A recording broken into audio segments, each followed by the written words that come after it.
Hello, everybody. Today I have my special guest, Steve Judge. How are you, Steve? Yeah, I'm good, thanks, James. Yeah, not too bad at all. It's a nice early start to the morning. I always have a good start to the morning. I have my morning routine, which I did a couple of hours ago. So I'm in it, I'm ready, and I'm looking forward to having a nice chat with you, James. I'll tell you what, we'll come back to the morning routine in a bit because there's one of the questions actually about routines. So just to start off, people don't really know you. Can you tell us a little bit about yourself? Sure. My name is Steve Judge. I'm an international professional speaker, motivational speaker, author of best-selling book, Don't Lean on Your Excuses, coach, as in transformational coach, and also speaker coach.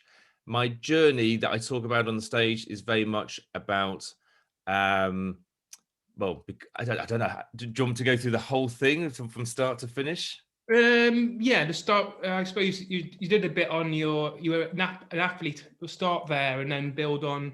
And I suppose we'll come back to some of the challenges throughout your life anyway at some point. Okay, yeah, it's always really strange where to start because I have. Okay, right. Your listeners are thinking, "Come on, Steve, just tell us something." Right. Okay, so yeah, I'm a 2 times world champion in the sport of paratriathlon. That's swimming, cycling, and running. This started in 2009 when I competed in the British Championships, and I won in my category. There's lots of different categories in paratriathlon. That was amazing, but it's very much about knowing what you want, having a vision, and seizing opportunities. When I crossed the finish line after the congratulations, one of the organizers said to me, "Steve, you're British champion. Would you like to represent Great Britain?" And it's those opportunities that you've got to grab. And when I say grab, I mean grab with both hands and do something about it. The opportunities are around there all the time.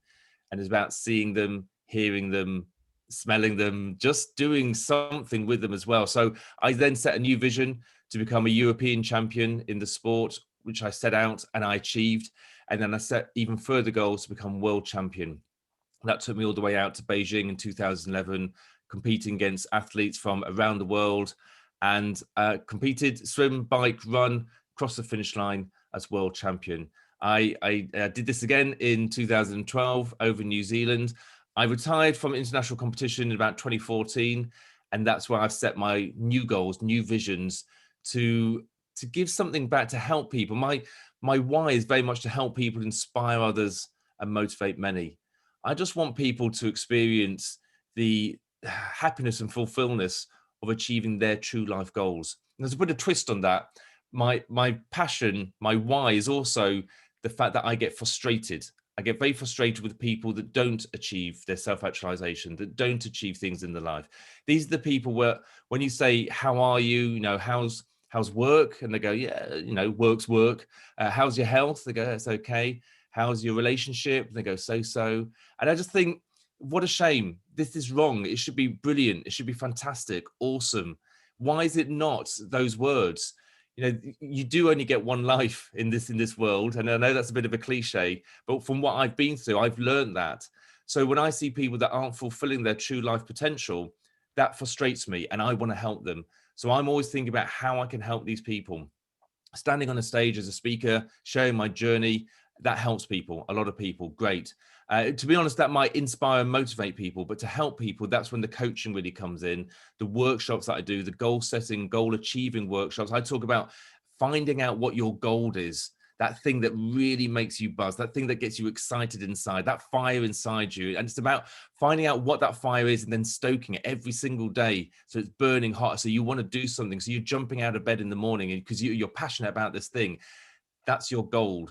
So the workshop is very much about finding out what your goal is and then giving them the people the tools to actually work towards it. So coaching and workshops, that's how I do that. So you've got the helping, the inspiring, and the motivating. And that's what I do. And I love doing that. And, through the COVID-19 and the lockdown period, it has been challenging. Of course it has, especially as a speaker. There's not many conferences out there at the moment. There's a few virtual ones, but no face-to-face ones. However, it's about seeing that as a challenge. Again, going back to my buzzwords are not leaning on your excuses and turning your excuses into a challenge. And that's what I've had to do, using the resilience that I've got and pushing forward. So that's a little bit about me, without the first bit, the beginning of the journey, but that's the end of the journey. And that's where I am now, James. So if we go back to before being an athlete, did you always have that drive, that vision, that purpose? Or did it come over time with a bit of personal growth kind of thing? I think I've always had little goals. If I think back to when I was a child, so I love being a child, as we all do. I love running. Running was my passion. I'd run everywhere. Um, but I also love scouting. Scouting was really good for the fun, the challenge, and the adventure, the life skills, and all the opportunities that you get with that. And I love the badges. I really love those badges down your arm. And the first three badges that I got in scouting were swimming, cycling, and running. And it is very much about setting goals and working towards them. That's what badges are. I used to be the scout that used to take the badge book home and look through that badge book, seeing which badge I wanted next. And once I found that badge, then I'd work towards it. I'd ask for help along the way from my mum, my dad, a scout leader, of course, and they would help me to achieve that. So yeah, that's always been inbuilt in me. When I left school, I worked down the coal pits of Yorkshire, and that was hard times. Going down the pit and working, grafting, and I realized that wasn't for me. I had a passion inside me that says I'm better than this. Not that I'm dissing that, but I was destined for more than that. And so I took myself to college and I studied hard, night class, and became a maintenance fitter and eventually a mechanical engineer. So that was very much about, using those skills to I was always given problems. I think as an engineer, you're given problems and you have to find solutions. Down the coal pit, you can't lean on your excuses down there. They need that machine running. It's at the coal face. So you have to be ingenious with the ideas that you come up with, taking parts from other broken down machines to get my machine up and running. And then once it's done, I'd get the hell out of there because it's dirty and dusty. But I enjoyed the job. So yeah, being an engineer was, again, solving those problems. So you've got the goal setting with the scouting, you've got the solving problems with the engineering. So I think that's always been built inside me. And the running was the passion. The running was the thing that made me smile. I loved that. It was my escapism, I guess you could call it. So I've always had those. And then when I had a life-changing thing that happened to me, an event that happened in 2002, that's when I used all those tools, those resources to get me through that event. If we think back now to when you had that vision, is there any way in which you were able to see that vision from the beginning, or did it come over time? The visions definitely come over time, for me. Yeah. So shall I talk about the event in 2002? Yeah. Okay. So for the people that don't know, in 2002, I had a near fatal car accident that I was driving down the road. Basically, there's nobody else on the road. I wasn't speeding or anything like that. It was just a bad accident. There's water on the road from the rain, and the car skidded, and my car twisted sideways, and I got both my legs crushed. I got mercy dashed to the nearest hospital. They saved my legs, but they also saved my life because I was very close to death. When I woke up, the surgeon said to me that, that he managed to save my legs, but because of the severity of the injuries, I may never walk again. And I think it's when you have words like that are said to you, it's very much, I guess for me, it was a bit of a fight or flight situation. So you could just give in. I could have just given in and just roll over in bed and saying, okay, I guess I'll never walk again. But there was something inside me, like I was talking about the fire inside me, that didn't want to hear those words and just thought, who are you? Who are you to say that I may never walk again? You don't even know who I am and what I'm capable of. And, that's because I'm a little bit ignorant. He's a surgeon, for crying out loud. He probably does know what he's talking about, but I wasn't willing to take that on board. And I just felt an anger almost. And I've always said that anger is not a bad thing as long as you use it correctly. So using that anger, that frustration, I felt like saying, I will show you, I will prove to you that I can stand again. I will walk again. But this is going to be a long journey. My legs had been trashed. My left leg had been wrenched sideways and the knee was ripped apart. My right leg had been partially amputated, which means 4 inches of bone had been knocked out. My leg was 4 inches short. So over the next year and a half, eventually 3 years, I had to stretch my leg back. I had to grow my bone back by 4 inches. I had to learn how to stand again and learn how to walk again. So what my vision was at that point, initially, just to get out of hospital. Anybody who's been to hospital knows you just want to go home. So my vision was to go home. After that, my vision was to stand again. That's what I really wanted as a human being. I'm 6'1", so, you know, I'm quite tall.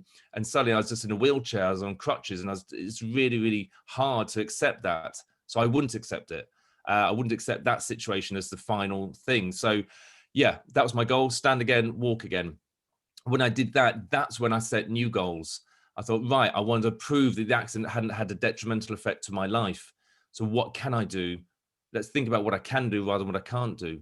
So I can't run at the moment, so I will swim, I will bike ride, and I will set goals in those.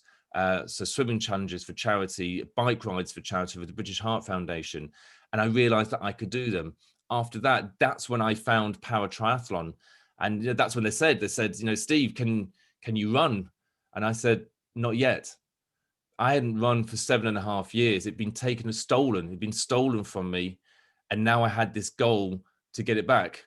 And so I tried to run again, and my brain kind of knew what to do, but my legs couldn't quite do it. But in a way, I was running, and it was just an amazing feeling, looking down at my feet and just going, wow, this is incredible. I'm running again. Now, after that, the pain hit, especially my right leg, my right ankle. I was in so much pain. Obviously, at the time, with the adrenaline, the endorphin, you can't feel it. But afterwards, the pain really hit in. And so the next day, I couldn't run. So I thought about what I could do, and I could swim. So I swam. The day after that, the pain was still there. So I cycled. And the day after that, the pain had gone.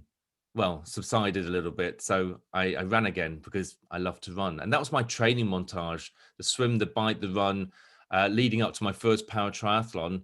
Paratriathlon, so triathlon for disabled people. I'm registered disabled as a disabled athlete. And it was good going down to this event, meeting other people, other disabled athletes, people with missing arms, missing legs, visually impaired or completely blind, doing a triathlon. Just absolutely amazing people, my kind of people that weren't leaning on their excuses. They had so many excuses and barriers, but they were like pushing them to one side and saying, no, we're going to do this triathlon. So meeting those people was so inspiring for me. Doing the triathlon, competing, and actually winning, just incredible. And again, like I said earlier, that's when I set new goals, new visions, and eventually coming up to becoming a world champion. At no point did I ever wake up in hospital and think, oh, I want to be a world champion. I just wanted to, it's just incremental steps. Now, I do change things a little bit now, as in I have a vision board and I have a future that I really want to work towards. And I think that's really good. But sometimes you don't know what's going to happen. So I was in a process of, it was ongoing, I guess. You know, when I woke up in the hospital bed, I didn't quite know where things were going to go. And I think if I'd set my goals too high, then I would have been defeated. However, I did set my goals pretty high, you know, being told that I may never walk again, and I set my goal to walk again. It doesn't sound that much, but at the moment, that was a really, really big goal. Just the fact that I was British champion, setting a goal to become world champion is a massive goal. So I still was setting goals, but they were probably like a short term, like maybe 4 or 5 years. Whereas now, as a business owner, I'm thinking more about stability and longevity within my business, 10 years, 20 years, things like passive income, things like stability and security, and also making sure that my business is around for a long time, because I love doing what I'm doing and I don't want to change anything at the moment. So that's my big goal, but you never know what's around the corner. So it's always nice to have that flexibility for any opportunities that are out there. Right. Obviously, nobody saw COVID coming, did they? No, absolutely. And that's, you know, that's shaken up everybody. It's shaken up me as a speaker. You can understand that there's not many conferences out there, face-to-face conferences and big stages and stuff like that. So as a professional speaker, it's changed a lot for me. And I've had to concentrate a lot more on my workshops, which are now online. It's an e-learning course, and do my coaching over Zoom, over the internet. So, you know, I've had to change. And I say that as I'm sulking, because I can adapt and I can adopt and I can be positive and I can work on that to keep my business alive. It's not what I want to do. I want to speak. I love speaking. Speaking is my thing. Speaking on the stage. Okay, I'll do it virtually. I'll do that. Okay. But I don't enjoy that as much as speaking on the stage. So I'm dragging myself through this. I'm being very authentic here and very open. I'm dragging myself through this situation with a smile on my face, but I can't wait until it's finished. And I don't believe that there's such things as normal. There's no such thing. I learned that when I got to standing and walking again. My injuries really prevented me from doing the things that I used to do. So my goal at that point was very much to get back to normal. I wanted to get back to normal, get this cage off my leg, get out of the wheelchair, throw my crutches to one side and get back to normal. When I got to that stage, I was very different to what I was before. My left leg has got limited movement and limited feeling. I've got a drop foot. My right foot is pretty much solid, and I get a lot of pain from it. So me getting back to normal didn't exist. And that's the thing. It's a big message that I pass out to people, that there is no such thing as normal, and stop comparing yourself to other people, because everybody's different. Stop comparing yourself to your friends, to your family, to your colleagues, to celebrities. Everybody's different. And it's about thinking about what you can do rather than what you can't do. So when we come out of this coronavirus, the lockdown, the pandemic, things are going to be different. They won't be back to normal. Normal was maybe 2 years ago or whatever, or 1 year ago when it all started off. Things will be different. For example, I think we're going to be doing a lot more things on Zoom. I think that can be a really good thing. I used to spend a whole day going to 2 meetings in 2 coffee shops. Now I can just do a couple of Zooms and get on with some work. I'm not saying I don't want to do the face-to-face, but sometimes it's not necessary. And I think that can be really efficient. I love efficiency. So yeah, when we get to the end of this, we'll see what it's like. And that's, but I guess you could call it the new normal, but you're still using the word normal. And I don't really like using that. So we'll see how it goes, but it's about being flexible. Mm-hmm. And I think that's really, really challenging, to be so flexible. It's interesting when people talk about things now, they say, oh, well, maybe we'll meet up in 2 months' time, maybe. Or maybe we'll go on holiday, perhaps, possibly, because you just don't know. And I think as human beings, we like to know what's going on. We like control. If we've got control, then we don't get as nervous or anything like that. So that's been taken away from us. And it's hard for us to adjust to that flexibility world. But we're getting there, because we have to adapt and adopt and change. Yeah. But the thing is, though, I always say, is there such thing as control? I don't believe there is such thing as control, because end of the day, any situation could change just like that. If you think of when you're driving a car, yes, you aren't. Are you really in control? The car could actually break down. People outside could knock into you. So I believe control, people use the word control, but they don't know actually what it means. And I think if we can embrace a life where we just roll with things and let things happen as they're meant to happen, then I think life becomes easier. Yeah, I agree with you. You can't have full control, but you can control all the things that you can. Yeah. So you can't control what's going to happen, but you can control how you react to what happens. So that's a big thing we did as an elite athlete. You had to consider every situation, because you stood on the starting line and the horn's about to go off. You're very nervous. So how do you calm down those nerves? And it's about being there in that place with no regrets. And what I mean by that is that you have as much control as possible. You've done all your training, you're swimming, you're cycling, you're running, you've done all your equipment, you've checked out the course, you've checked out, I used to rehearse every single thing. So in triathlon, there's a big thing between a transition. So when you come out of this water, you've got your wetsuit on, and you have to take your wetsuit off as quickly as possible. Then you put your number on, your helmet on, your shoes on, you get off on your bike. So that's called transition. It takes maybe 20, 30 seconds. I used to practice that a lot. I used to do it in the garden. I used to get dressed in my wetsuit, put my feet in some paddling pool water, and then I used to start my watch, and I used to run around the garden while taking my wetsuit off as quick as I could, put it in a box, grab my bike, and when I grabbed my bike, I stopped my watch, and it's like 25 seconds. I go, okay, and then I do it again, put my wetsuit back on, and over and over and over again. it's about having that muscle memory. It's about having that satisfaction that you've practiced that as much as you can, so that when it comes to the race, the event, you don't even have to think about it. There's always a big conversation of, oh, how did your transition go? How did it go? And I used to say, I have no idea. I don't know, because it went perfectly well. It wasn't a big thing of the race because I had control. One of the things that I remember practicing swimming. So there's always you always have these fears. What if? So once you're swimming, what if your goggles leak? What are you going to do? I don't know. So you could stop and try and empty them out.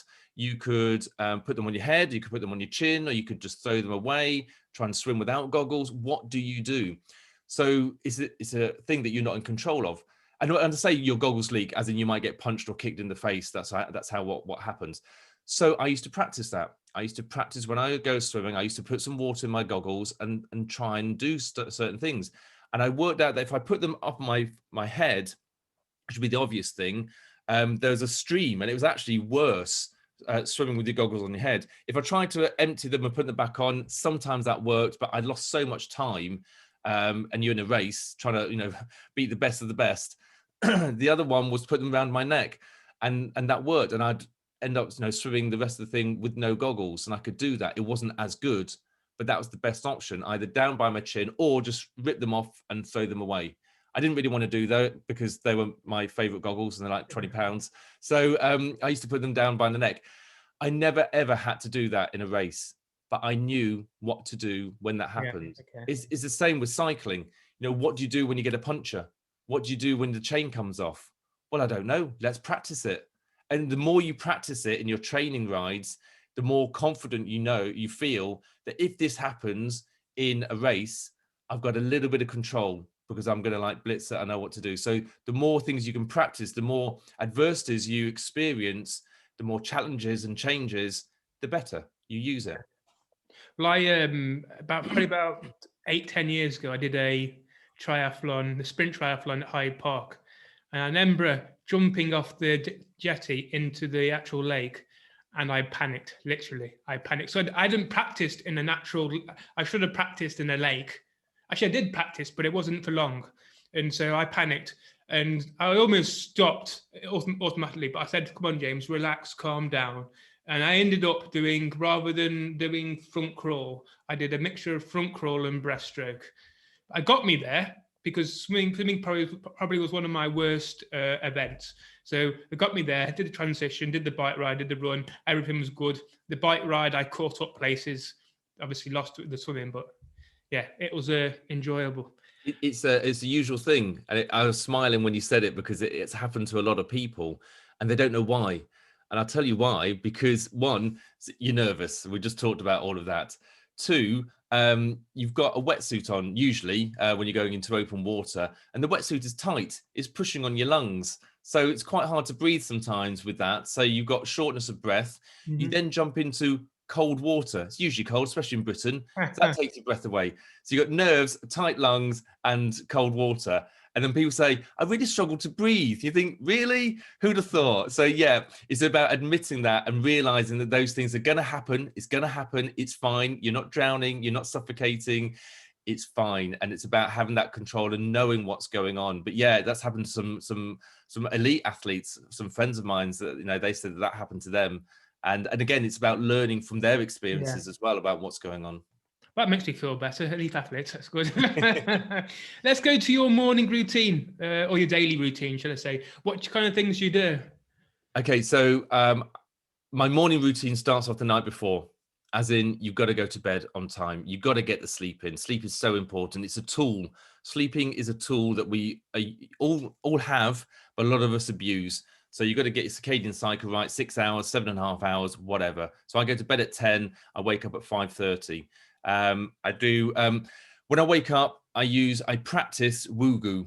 Wugu is W-U-G-U, W-U-G-U, Wugu. And it stands for wake up, get up. Simple as that. None of this snoozing, none of this, right, should I get it? Oh, like a lot of people dream about what they're going to do, dream about their visions. Just start doing it. Take action. Wugu. Wake up, get up. So I wake up, get up. I say I'm practicing it because I'm not perfect. Okay, sometimes I'm rubbing my eyes. And then I do my reading. My reading is self-development book that gets me hyped, gets me excited, personal development. So I do that. After that, I do my journal for maybe 15, 20 minutes, just getting my ideas out of my head onto the page. That takes me up to about 6:30. Then I do some floor exercises, get the blood going, some press ups, sit ups, some chin ups. Then I do a visualization. So I'm getting a bit buzzed now, which is really good. I'm getting excited. I sit down in like a yoga pose and just close my eyes and visualize. Now, this can be anything. This can be 5 years time, 10 years time, or it could be today. And I just think about, what do I want to achieve? What do I want to become? Who do I want to be? Who is my avatar? And I usually stop. I only do it for maybe about 5 minutes, but I usually stop when I smile.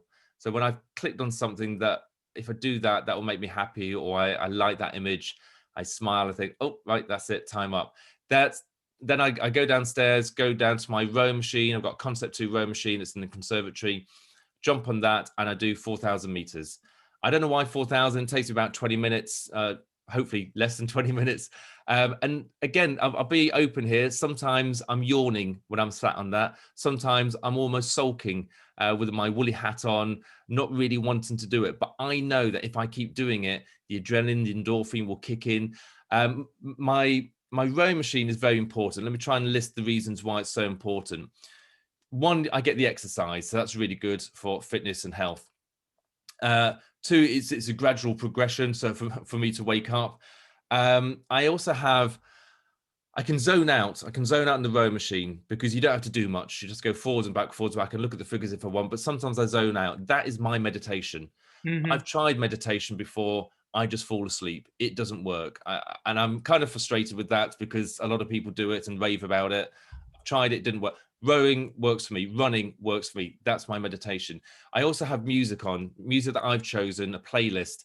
That's my words of affirmation. Singing along to those tunes. You've got this. You are good enough. You are not going to quit. All of these words are in the lyrics. So if I'm singing along to it, those are words of affirmation. I feel fantastic. I'm on that row machine. I've got the adrenaline, the endorphins pumping. I've got these words of affirmation. I just feel, by the time I finish my 4,000 meters, I'm ready for the day. And that's it. That takes me to about 7 o'clock. And I go and get the kids up. We're going to have breakfast. Obviously, we've got the homeschooling thing going on at the moment. But I can, if everything goes according to plan, I can be at my desk by 7:30, 8 o'clock, and get the day going. And then I can do my routine there, my business routine, of going through my messages, emails, and then setting out my to-do list and working through that. Now, fast forward to the evening. This is a new thing that I've only been doing for a month now, is an evening routine, because I feel that that's really important. It's kind of like an addition. I'm just looking around my desk, seeing, is it? No, it's in the other room. It's next to my bed, which is where it should be. So go to bed on time. And I think of just 3 things, because, can I just be honest here? I'm tired. When I go to bed, I'm tired. I don't want to be doing a journal and stuff like that. I'm just like, I don't want to sleep. So I do 3 things that I'm really pleased that I've done today. Okay, that's great. Well done. Pat on the back. 3 things that I'm going to do tomorrow. What's that really burning desire? Trust your gut. Just write them down. 3 things that you have gratitude for. So what are you really thankful for? Don't forget those. Roof over your head, food in the fridge, amazing kids, a loving partner. Just those things, just put those down. Repeat if you need to. Then I read a little bit of a book, probably not the personal development book, just something that will something nice, just something reading, not blue screen, not TV, not phone. That's already off, because that will just keep you awake. And then I've got on my list meditation. Okay, now we just talked about meditation. It sends me to sleep. Perfect. But I'm so tired that sometimes I can't be bothered. But so meditation, if I really can't be bothered, is just breathe in, breathe out, repeat 5 times. Sometimes I do 5 times. So you've done that, where you do your hands and you go breathe in, breathe out, breathe in, breathe out, breathe in, breathe out, breathe in, breathe out, breathe in, breathe out. So you do that 5 times. For people listening, because they can't see, I'm moving my pointy finger up and down my fingers of my other hand. So you do that 5 times. And that relaxes me. And then I drift off to sleep by 10, maybe sometimes 9:30, and that's it. That's like it's quite similar to my routine.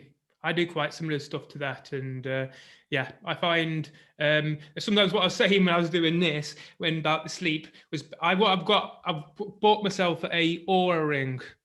Okay, what's that? So it's basically monitors. Its main purpose is to monitor my sleep patterns, and so it gives me the amount of time I've been been awake, REM sleep, deep sleep, and light sleep. And if my sleep score is quite low, then I'll sleep in longer, because obviously I haven't had as much restoration sleep, REM sleep and deep sleep. So my brain and body won't always be fully functional. Or they will be functional, but they won't be as repaired as they could have been. So I might sleep in a bit longer depending on that. Like this morning I slept in, I'm usually up at 5:30, but today I was up at 7 because of my back. And I basically said I probably need a bit more sleep because my back can get a bit more repair and kind of thing. So yeah, it's fascinating sleep. I don't know enough about it, but I wish I did. I've read books on it. I've heard speakers talk about it, and there's so much information about making sure it's dark, making sure that there's nothing else in the bedroom. The bedroom is for sleeping, not for watching telly or playing with your phone. It's just for sleeping. But one thing what fascinated me was around 10, half 10, that's when the melatonin kicks in. The melatonin is like a chemical released naturally around that time that fixes you, it fixes your body, makes you fit and healthy, and repairs you overnight while you sleep, so that when you wake up in the morning, you're feeling good. Now then, if you stay up to half 10, 11, maybe 12 o'clock, that melatonin will still kick in. And that's why sometimes you get a second rush. That's why some people burn the candle at both ends. They go, actually, I feel okay, I'm going to do a bit more work. You're using that melatonin. So if you're using it for the wrong reason, then that melatonin is not fixing you. So yeah, you can do more work, but your body will be deteriorating. So again, you're abusing this natural thing that we have, and it's about looking after yourself. And that's talking about wellness, which is a whole new podcast that we can do some other time. But sleep is so important. So yeah, I'm glad we're on the same page with that, James. Well, I've done a bit of research. I think you have to be careful, because certain people have certain different. So some people function better as an early person. Some function people as night owls. There, obviously, the melatonin comes in at different times. So I think roughly, if I go to bed, I'm usually in bed for about 10 o'clock. But if I function better, sometimes go in bed slightly later, because then I can lie in a bit longer and my REM sleep's better between 4 and 7, I think it is. Yeah, do you know, I used to diss that. I used to say, no, it's a choice. You know, we as human beings 250,000 years ago would sleep when it was dark and would be up when it was light. We didn't have fake lights and anything like that. So that's rubbish, you know, being a night owl and stuff. However, I'm going to have to backtrack, because I was speaking to a sleep expert, and he said, actually, Steve, you're not necessarily right. I was going to say the old days, but in the caveman days, yes, we did sleep at night, but we were always hunted. There were lots of things out there trying to kill us at night.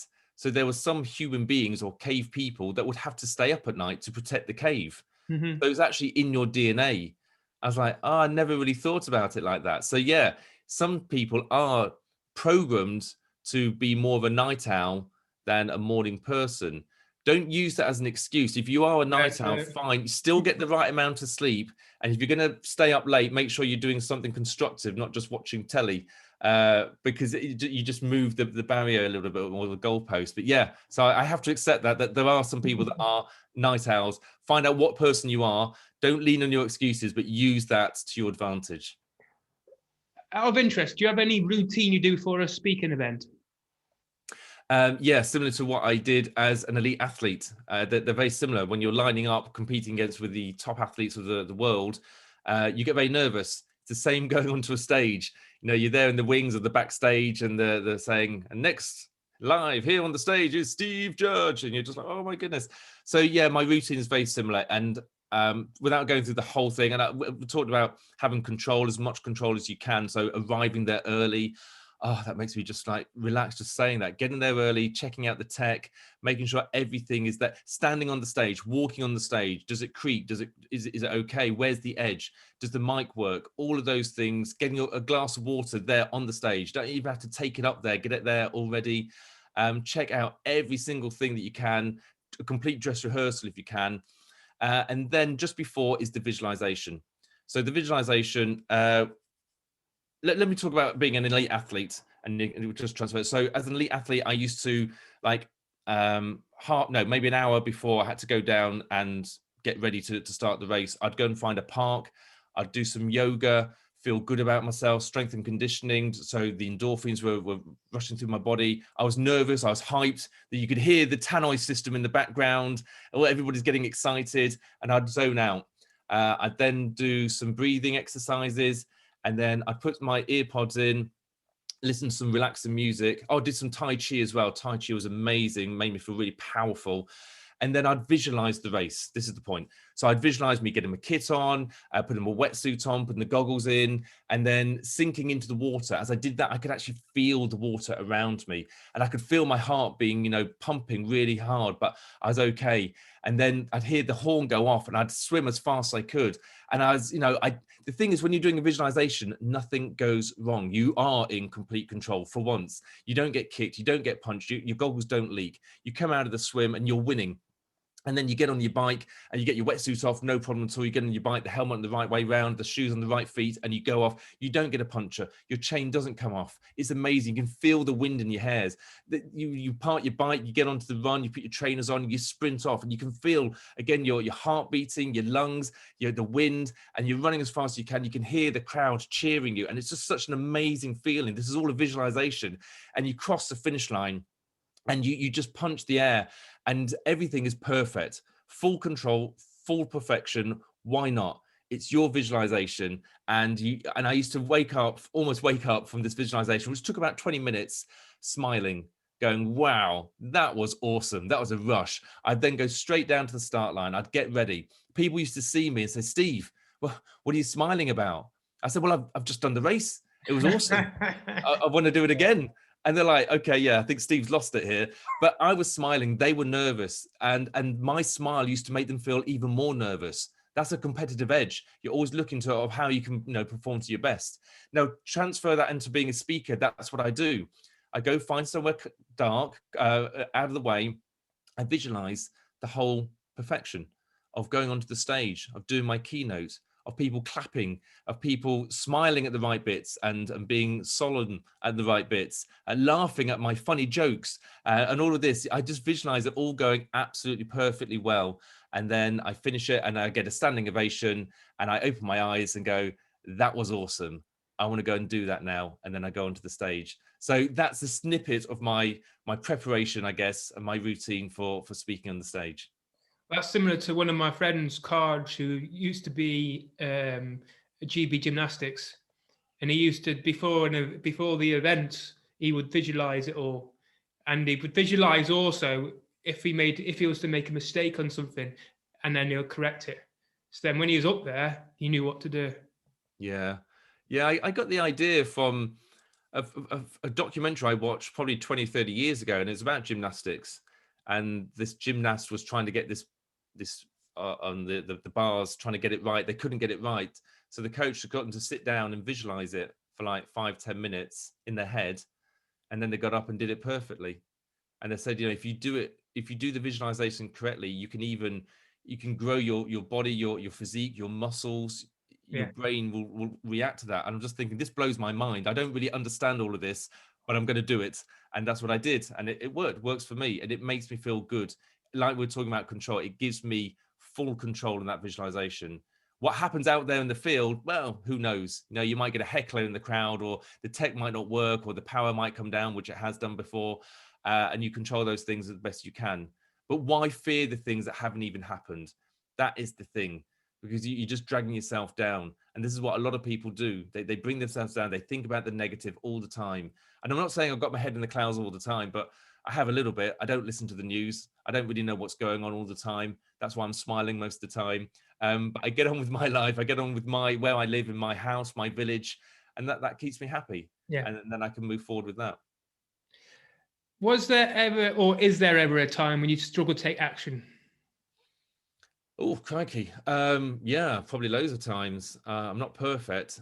When I've struggled to take action, I think if I think back to when I had this massive cage on my leg, and I was trying to get my knee straight, because as I was straight lengthening my leg, my ligaments got all tight, and so much as the leg length was getting there, I think it was there, my ligaments were so tight I couldn't straighten my leg. It was bent, Okay. permanently bent. And the physio said, "You need to get that straight." I said, "Yeah, I get that. I can't." They said, "Well, if you can't get it straight, we'll have to give you an operation to get it straight." I said, "Okay, I've got this. I can do this. I've done, I've done loads of physio already." So I then set off, putting myself through horrendous physio. I used to have tears rolling down my cheeks at the amount of effort and pain that I pushing my knee to get it as straight as possible. As an engineer, I would measure it religiously. I'd had a graph showing how much it was getting better. The physio used to say, "How's it going, Mr. Judge?" I say, "Oh, here's a graph that I'll show you. I can see I'm progressing quite nicely." And they go, "Okay, Steve, you don't need to do a graph for us." And I said, "The graph isn't for you. The graph is for me. I need to see progress." And after 3 months, I realized that it wasn't working. All the effort, all the amount of effort and pain that I was putting into it, it was not getting straight. Now, it was around that time, it had been a year after the accident, and I got a letter through the post from my employer saying, "Okay, Steve, it's been 12 months now. You're clearly not able to come back to work. We're really sorry, but we're going to have to end your employment." Now, that was a real blow to me. I'd already just been blown by the leg not getting straight, not being able to achieve my goal that I'd set out through the effort. I'd now lost my job, so I felt like I had no purpose. And I think that there can't be anything worse than that when you feel that you've got no purpose. And at that point, I quit. I said, "I just can't do it anymore." And what I mean by that is I burst into tears, and it was the kind of crying that I couldn't stop. Every time I did stop, it just built up inside me and just erupted like a volcano again and again, constantly, day after day for about 4 days. But I remember just lying on the sofa. It was probably the 4th day, lying on the sofa, and I could see all my physio equipment just lying on the floor. And I hated that. I could see the chart, my graph. I could see that there was no results put in for the last 4 days. All that time and effort that I'd put in, the 3 months, and suddenly it just stopped. And I hated that. I looked at the mirror. I was looking in the mirror, and I was unshaven. I was unwashed. I just given in. I just quit.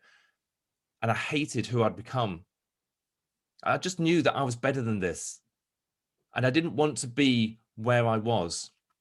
So I'm very much always talking about goals, about setting goals and working towards them. Absolutely. What's your goal, as I would call it? But sometimes when you're really struggling to know what on earth you do want or what's going to motivate you to go forward, just think about where you are now. And if you're not happy about in the place where you are now, then that's the motivation you need to push yourself forward. It doesn't matter where you're going, as long as it's not where you are now. And that's what that's the decision I made. And on that day, I made the decision to contact the hospital and say, "I need an operation on my leg." And what they did, it was horrendous. I had a cage on my lower leg.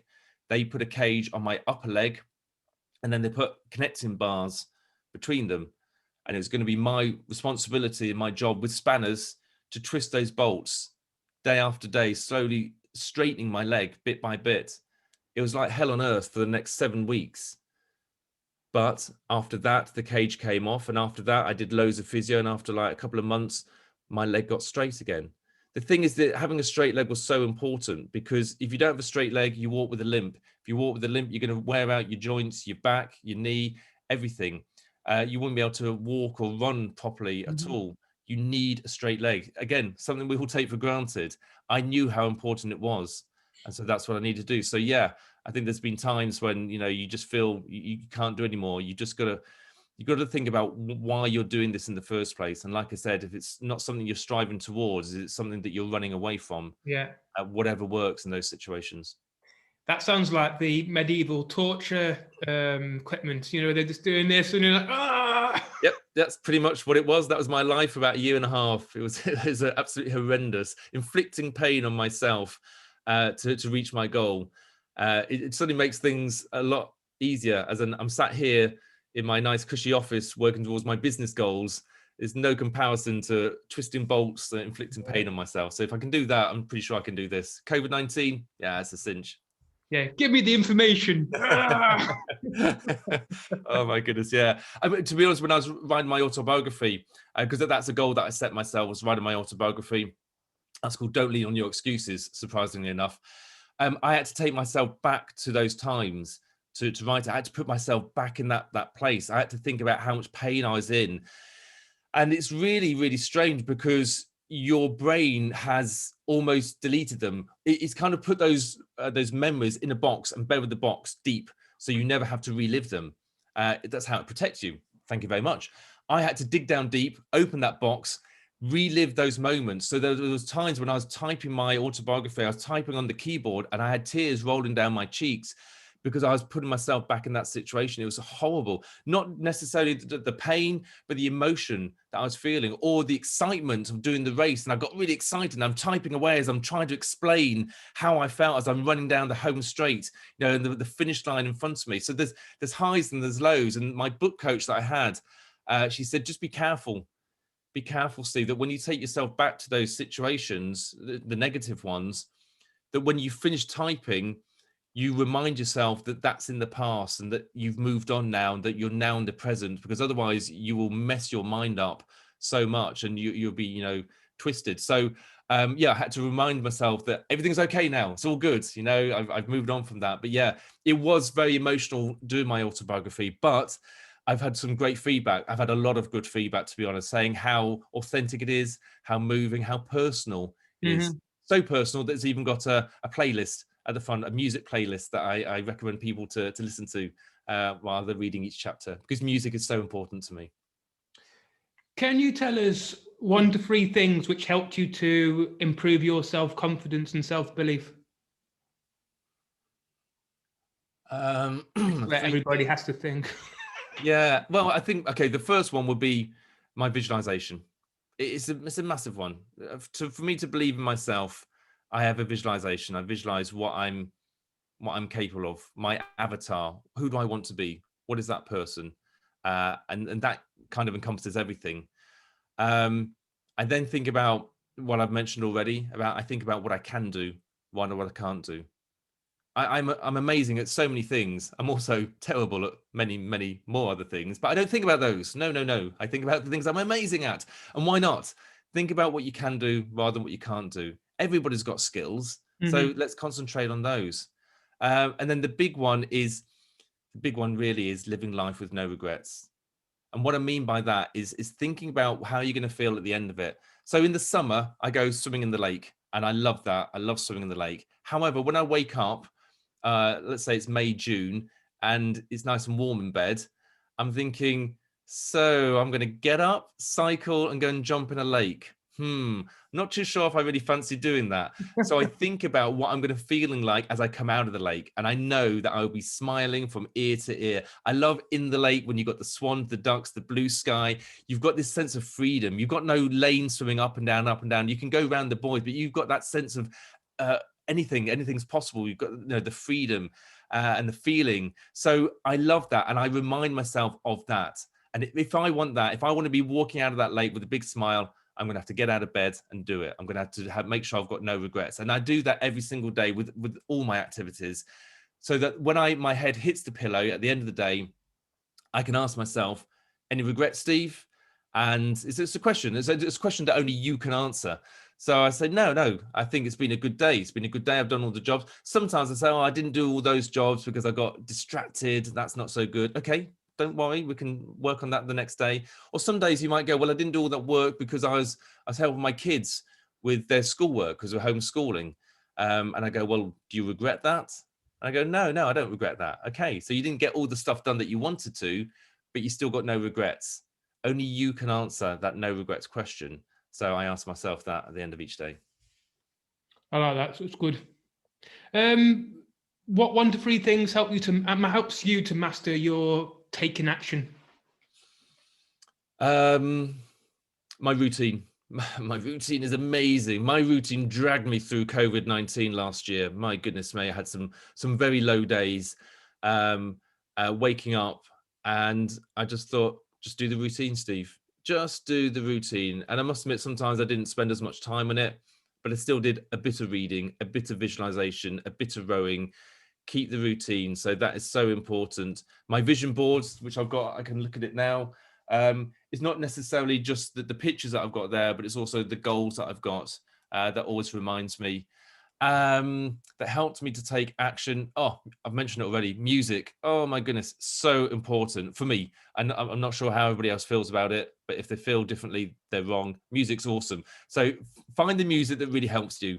Make a playlist, because sometimes when you don't feel like it, when you don't feel motivated, all you're going to do is press play. Just press play on that playlist, and that music will help you. That music will drag you through. That music will lift you up and help you. And I've used music a lot last year and use it every morning. Sometimes I don't feel I need it, but when I press play, I feel even better than I did. So that's the 3 things that I would say that I use. Well, there's visualization. You add the music in, it gives a sense of emotion to it as well. Oh yeah, when I used to do my Tai Chi, I always had a set piece of music that I used to play, and it would take me to a very special place. It was amazing. So now when I hear that music played on its own, I feel awesome. I just like, oh wow, this just takes me back to when I used to feel good. So the connection that you have between what you do, how you feel, and music is just absolutely incredible. And it's almost like cheating the system. So sometimes I can play the music and it reminds me of being on the row machine, even though I'm not on the row machine. I'm doing no exercise, but I feel great. It's like cheating. It's good. Can you suggest 1 to 3 things people can do so that they're able to take action on a daily basis? For them to take action, Yeah. journaling is really helpful. Journaling, I'm new to it, so I'm a bit naive on this. Journaling is getting a piece of paper and writing stuff down. As simple as that. You don't have to have a structure. You don't have a list of things to do. Think about the things in your life. Start with I feel and take it from there. I feel happy, sad, frustrated, and then ask yourself why. Why do I feel happy? Why do you feel frustrated? And just expand on that. And if it's one sentence, great, get on with something else. If it's a page, wow, okay, you've got a lot going on. Maybe you should do some more journaling. So journaling is really good. Meditation, I do recommend it. Try the meditation stuff, where you close your eyes and think about the clouds coming in and going out again. Guided meditation really works as well. I use that. I tried it, it didn't work, but try it yourself. Like I said, my meditation is when I go out for a run or going on the row machine, but give yourself some time to get those thoughts. There's a lot going on inside your head. What's the question? How to keep people from finding their action? So journaling, meditation, and taking action. Yeah, get a list going. I love lists. I think lists are so important. I have a massive jobs to do list. Let's not talk about that. But you take from that, what are you going to do that day?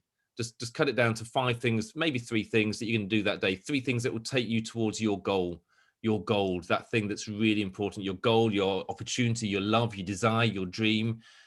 What will take you towards that? If you do something that will drag you towards that every single day, then you're going to feel awesome. Yeah, I know you've got lots of other things to do, emails and phone calls and shopping and stuff. But what about you? What about your personal gold? So if you can do something that will help you to achieve that, you should do that every single day. It will make a massive difference. That's what I say to quite a lot of people when they talk to me about goal setting and stuff. I say to them, if they've got too much on the board and they don't cross it all off, they feel bad. As I said to them, basically, the less things you put on the board and you complete, the better you're going to feel, because you can always add more on once you complete them things. Yeah. But if it's that dopamine, that's dopamine, oxytocin, serotonin, and endorphin hit. Yeah. So you cross them all off, the things on your list. You're like, yes. Yeah. I mean, I've only just transferred from a paper list onto an electronic list, and I'm experimenting with it. But on the digital list, people said they don't like it because once you crossed it off, it disappears. but there's a setting on mine, so I can leave it, so I can see all the things that I've crossed off. That's awesome, because you get the dopamine hit to go, well, look at me, I've achieved loads today. So make sure you do that. Make sure you congratulate yourself. Always leave some time to celebrate. How are you going to celebrate when you achieve that? Is it going to be a nice meal? I was going to say a nice meal out. You can't go out at the moment. A nice meal, a nice drink. Are you going to purchase something, some gear, or are you going to give yourself some time? I don't know, but think about what you really want, and you can use that to help take action sometimes as well. In your opinion, what holds people back?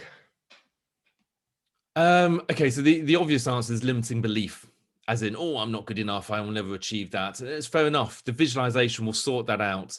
Visualization, all positive. Keep it positive. Nothing goes wrong. If it does go wrong, fair enough. Then do it again, so it's in a positive state. If you do something and it's negative, that's called the negative meditation, which I was talking about. Negative meditation is when you purposely consider every single thing that could go wrong, and then you sort that stuff out, so that eventually you do the visualization and it's a dream. Do that. Why on earth would you put negative thoughts in your head when you're trying to be positive? I understand why it does it. The brain actually does it to protect you, because if it thinks about the worst case scenario, then surely it can't be any worse than that. Mm-hmm. So I just think, yeah, okay, there is a little bit of logic there, but that's not helping. So do the positive visualization. Practice it. It's not easy. I'm pretty good at it now, but I've been doing it for years. So the sooner you start doing it, the better, and it's a lovely feeling. Well, yeah, when you visualize as well, I do visualization, and what I notice is the when I do it and I add music in, by halfway through, your smile's beaming. Yeah. And you can feel the smile. You can feel your faces moving up. It's awesome. It really is. And you might have to do it where people can't see you, because they might think you're a bit weird if you've got your eyes closed and smiling and think, what are you thinking about?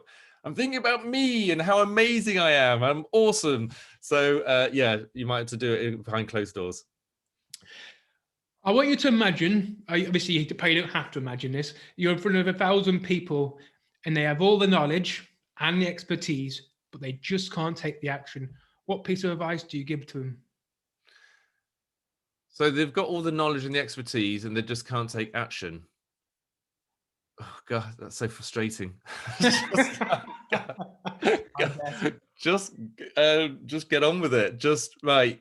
Small steps, isn't it? It's small steps. What's one thing that we can do today then? What's that one thing? What's that gut feeling? It's usually your gut feeling. You know what the answer is. It's that email you're going to do, or that phone call. You've got to pick the phone up and phone somebody. You've got to ask for help. Oh my goodness, ask for help. I'm not the best at asking for help, but yeah, that's usually one thing. What is it? You got to ask yourself, because everybody's different. Everyone's got different goals and dreams and things. It might be academic or sport or relationships. So find out what that one thing is. Ask yourself, what's the first thing that pops into your mind that you've got to do? That's the thing that you've got to do, and take action. And yeah, you can ask somebody to hold you accountable if you want, but geez, can you not do that yourself? I mean, there's a lot of people that help me on my journey through my rehabilitation, the doctors, the nurses, the surgeons, the staff, friends, family. Lots of people help me as an elite athlete.